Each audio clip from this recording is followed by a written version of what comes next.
আসসালামু আলাইকুম, সবাই কেমন আছেন? আমি রানী, আমার পেজ রানিস লিটল ওয়ার্ল্ড থেকে আবারও একটি নতুন ভিডিওতে আপনাদেরকে ওয়েলকাম করছি।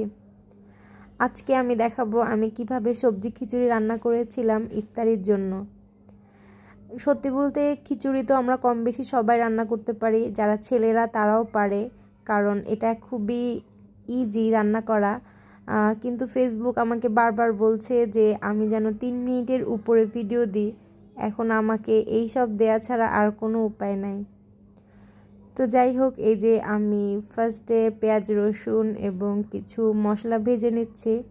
তারপর আমি কেটে রাখা সবজি দিয়ে দিব। এখানে আমি বাসায় ছিল ফুলকপি, কিছু আলু, কিছু মটরশুঁটি দিয়ে দিয়েছি। আমি এর ভিতরে টমেটো এবং বাঁধাকপি কুচিও দিয়ে দিলাম। আমি চাচ্ছিলাম যে খিচুড়িটা যেন একটু হেলদি হয়, কারণ সারাদিন রোজা রেখে খিচুড়ি খেলেও গ্যাস্ট্রিকের অনেক প্রবলেম হতে পারে, তাই যেন কম প্রবলেম হয় এবং হেলদি কিছু ইনটেক হয়, সেজন্যই সবজির পরিমাণটা বেশি করে দেওয়া আসলে। তারপর আমি কিছু শুকনো মশলা দিয়ে দিলাম এবং এটাকে একটু ভেজে নিব। সবজির কাঁচা কাঁচা ভাবটা যেন একটু চলে যায়। এবং তারপরে আমি এখানে চালের সাথে 3-4 রকম ডাল মিক্স করে ধুয়ে রেখেছিলাম। তারপর আমি চালগুলো দিয়ে দিলাম। এবার আমি চালগুলো একটু করে ভেজে নিব। আমি এখানে আলাদা করে কোনো আদা রসুন বাটা ইউজ করি নাই। আমি চাচ্ছিলাম এটা ভুনা খিচুড়ি না হোক, এটা যেন সবজি খিচুড়ি হয় এবং খেতে যেন খুবই নরম টাইপের হয়। আমি কোনো ঝরঝরা টাইপের খিচুড়ি চাচ্ছিলাম না।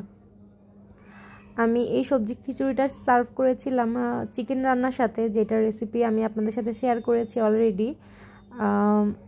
তো যাই হোক, এই যে আমি সবজি এবং চাল ডালগুলোকে ভেজে নিচ্ছি। তারপর সুন্দর মতো ভাজা হয়ে গেলে এখানে আমি পানি অ্যাড করব।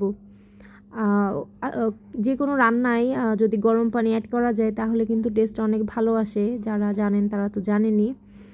এই যে এই পর্যায়ে আমি এখন খিচুড়িতে পানি দিয়ে দিব পরিমাণ মতো। আমি কোনো কাপ বা মেজারমেন্ট কাপ ইউজ করি না, আমি আমার মন মতো দিই, আমার পরিমাণ আন্দাজে দিই।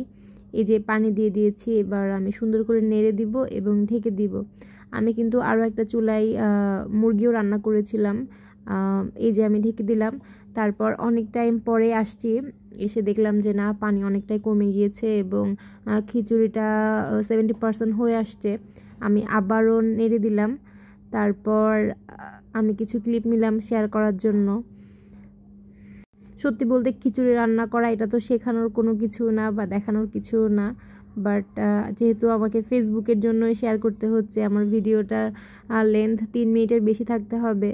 সো এই জন্য আমি সম্পূর্ণ ক্লিপ নিয়েছি যেন আমি সম্পূর্ণটাই শেয়ার করতে পারি।